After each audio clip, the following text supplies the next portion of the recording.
During his stay in Puente Grande prison, El Chapo met two women who had a significant impact on his life and became very important to him.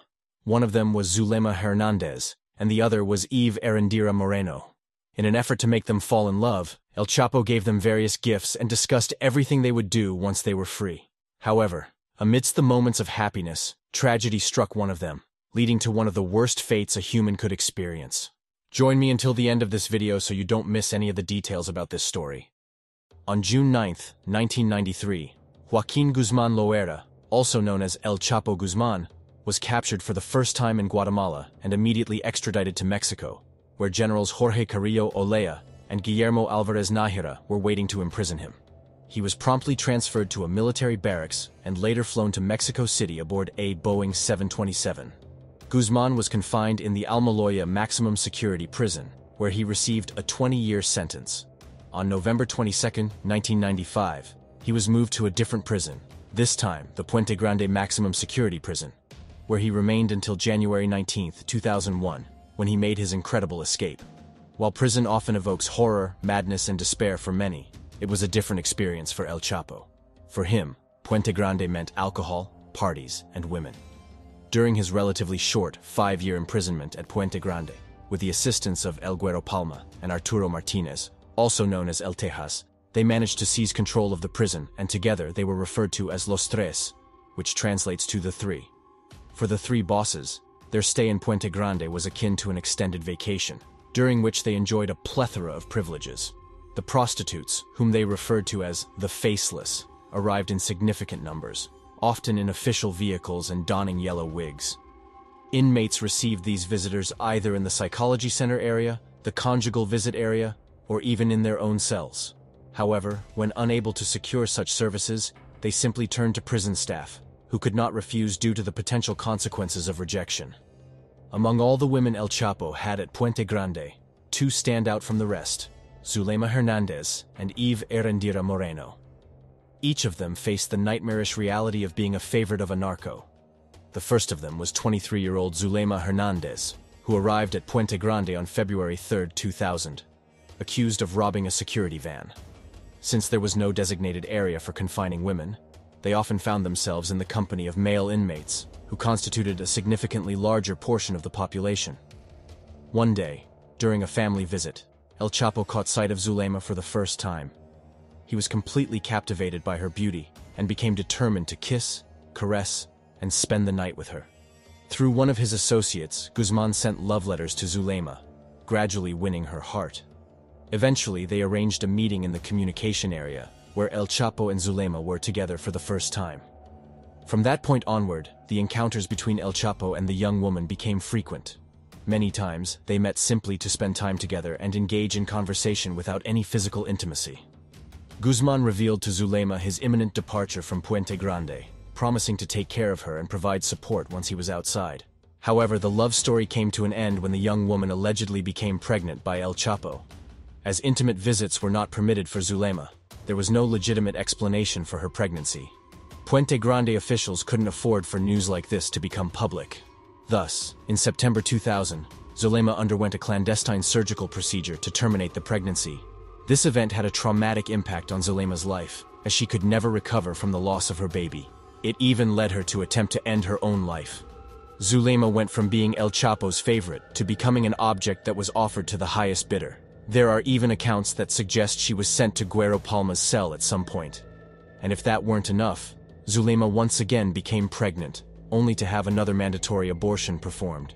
If the loss of the first child had marked her forever, the loss of a second drove her to the edge of insanity. It is said that towards the end of her time in Puente Grande, Zulema, having lost all sense of self-respect, would extend her legs through the bars of her cell, leaving them open for everyone to see. Sometime later, Zulema finally regained her freedom. However, her life would never be the same, as all the traumatic experiences she endured in Puente Grande had created a distinct before and after in her life. In 2004, she was apprehended with over 2 tons of white powder, attributed to Juan Pablo Rojas, also known as El Halcon. 2 years later, she once again regained her freedom, but sadly, in December 2008, at the age of 31, she was discovered dead in the trunk of a car, bearing the letter Z marked on her back, abdomen, and other parts of her body. With ample free time in prison, El Chapo enjoyed using it to practice the art of seduction. In May 2000, he put all his skills to the test when he encountered Eve Erendira Moreno for the first time. A 38-year-old single mother, Erendira had been working in the Puente Grande kitchen since 1996. While she may not have been as conventionally attractive as Zulema, El Chapo saw something in her that drew him in, causing him to treat her as a person rather than an object.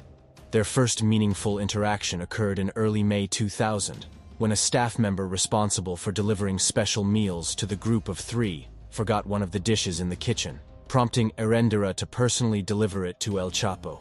Upon seeing her, Guzman immediately became intrigued. He asked for her name and began inquiring about her life. As she was about to leave, El Chapo informed her about an upcoming party for the kitchen staff and expressed his desire for her to attend. However, she declined the invitation, citing her status as a single mother with children. She feared that even a brief interaction could lead to rumors that they slept together. In a friendly and understanding tone, El Chapo reassured her, urging her not to worry and offering his friendship regardless. These unexpected words surprised Erendira. She had anticipated El Chapo's anger at her refusal, yet his understanding response demonstrated a gesture of humanity. Through one of the prison employees named Francisco Javier Camberos, also known as El Chito, El Chapo began to send the woman flowers. Moreover, when dinner time was over, Guzman did not return to his cell but instead engaged in conversations with her, and after persistently pursuing her affections with charming words, by the end of the year 2000, they engaged in sexual relations for the first time in the cubicle where priests, doctors, and psychologists attended. For El Chapo, Erendira was a very special person, so hours before their meetings, he would have several of his men clean up the place. The pillows and sheets were scented, and the blankets were laid out as rugs, and after their meeting, Guzman would write love letters to her. However, in September of the same year, Erendira decided to resign from her position. Despite this, Guzman and the woman did not lose contact. He offered her a house, a car, and the opportunity to start the business she wanted. Nevertheless, Erendira decided not to accept the offer. 1 month after her resignation, the insistence had been so great that the woman started visiting the prison for intimate meetings with El Chapo. As time went by, she gained his trust to the point that Guzman talked to her about his properties and a church he had built for his mother in La Tuna. He even discussed his problems with the Arellano Felix, explaining that the cause of it had been for defending his friend Guero Palma. But despite all the luxuries and wealth that Guzman spoke to Erendira about, she never agreed to continue the relationship. So gradually, she distanced herself to the point of no longer seeing him. Finally, on the morning of January 20th, 2001, she heard the news that Guzman had escaped from Puente Grande. Thus, the love story between Eve Erendira Moreno and Guzman came to an end.